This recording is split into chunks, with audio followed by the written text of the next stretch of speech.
कक्षा 10वीं के गणित विषय के अध्याय 5 समांतर श्रेणियों के अंतर्गत हम आज महत्वपूर्ण प्रश्नों की चर्चा करेंगे। आपने पिछले वीडियो में अध्याय 1, 2, 3 तथा 4 के महत्वपूर्ण प्रश्नों को देखा और इन प्रश्नों का आप अभ्यास ज़रूर करें। इस अध्याय में हम यहाँ देख रहे हैं कुल अंक 7 निर्धारित किए गए हैं, जिसमें 1 अंक वाले 2 प्रश्न परीक्षा में पूछे जाएंगे और 5 अंक वाला 1 प्रश्न पूछा जाएगा। 1 अंक वाले प्रश्नों में पहला प्रश्न यहाँ पे आप देख रहे हैं, समांतर श्रेणी का व्यापक रूप लिखिए। ए प्लस डी, ए प्लस 2d, ए प्लस 3d, ए प्लस 4d, जहाँ ए प्रथम पद तथा डी सार्वंतर है। दूसरा प्रश्न आप देख रहे हैं, समांतर श्रेणी का सार्वंतर का सूत्र लिखिए। तो यहाँ पे सार्वंतर का सूत्र होगा d बराबर a2 माइनस a1, दूसरे पद में से पहला पद घटाने पर, या a3 माइनस a2 भी लिखा जा सकता है।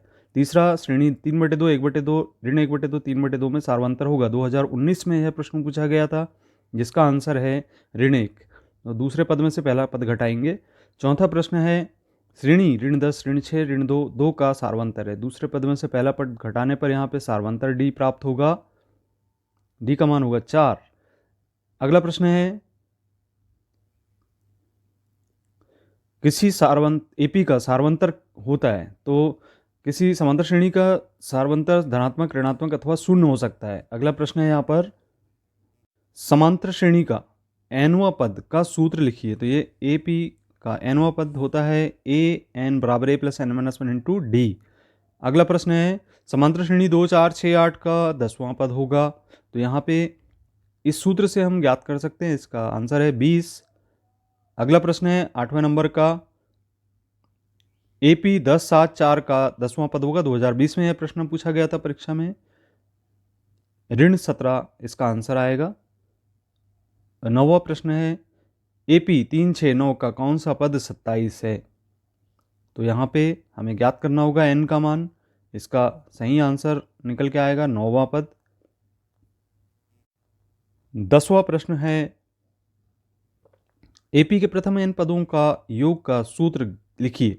तो यहाँ पर सूत्र लिखेंगे हम, एस एन बराबर n/2, 2a plus n minus 1 into d, या n/2 a plus A N होगा। अगला प्रश्न,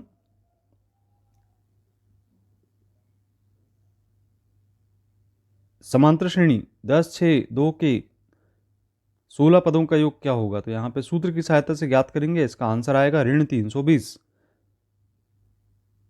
अगला प्रश्न है, प्रथम एन प्राकृत संख्याओं का योगफल कितना होता है। इसका सही आंसर है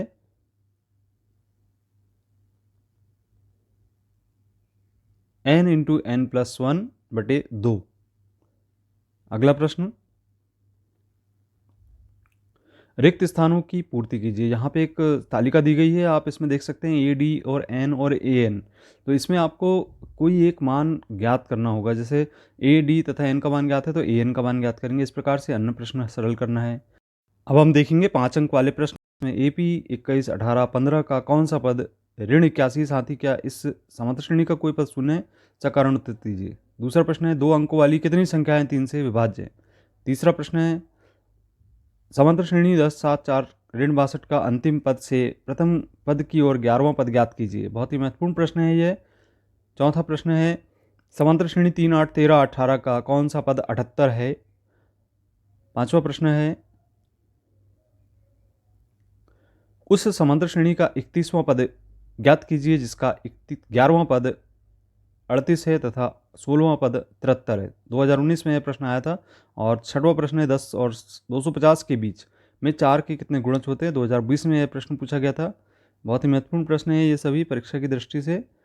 अगला प्रश्न है, उस समांतर श्रेणी में 50 पद है जिसका तीसरा पद 12 है और अंतिम पद 106 है, उसका 29वां पद ज्ञात कीजिए। 2020 पूरक परीक्षा में यह पूछा गया था। 8वां, समांतर श्रेणी 8, 3, ऋण 2 के प्रथम 22 पदों का योग ज्ञात कीजिए। 9वां, यदि किसी समांतर श्रेणी के प्रथम 14 पदों का योग 1050 है तथा इसका प्रथम पद 10 है तो 20वां पद ज्ञात कीजिए। 2019 में यह प्रश्न पूछा गया था। परीक्षा की दृष्टि से बहुत ही महत्वपूर्ण प्रश्न है। 10वां प्रश्न है, किसी समांतर श्रेणी के प्रथम 5 अंतिम पद 45 है और योग 400 है तो पदों की संख्या और सार्वंतर ज्ञात कीजिए। 2020 और 2020 के पूरक में यह प्रश्न पूछा गया था। इसके बाद अगला प्रश्न है 11वें नंबर का, 0 और 50 के बीच विषम संख्याओं का योग ज्ञात कीजिए। और अंतिम प्रश्न है यहाँ पे 12वें नंबर का, एक समांतर श्रेणी में a बराबर 5, d बराबर 3 और an बराबर 50 दिया है। n और sn का मान ज्ञात कीजिए। तो इस प्रकार से ये सभी प्रश्नों का अभ्यास आप ज़रूर कीजिए। इसमें से परीक्षा में बहुत ही महत्वपूर्ण प्रश्न पूछे जाने की संभावना है और ये सभी प्रश्न 5 अंक के परीक्षा में पूछे जाएंगे।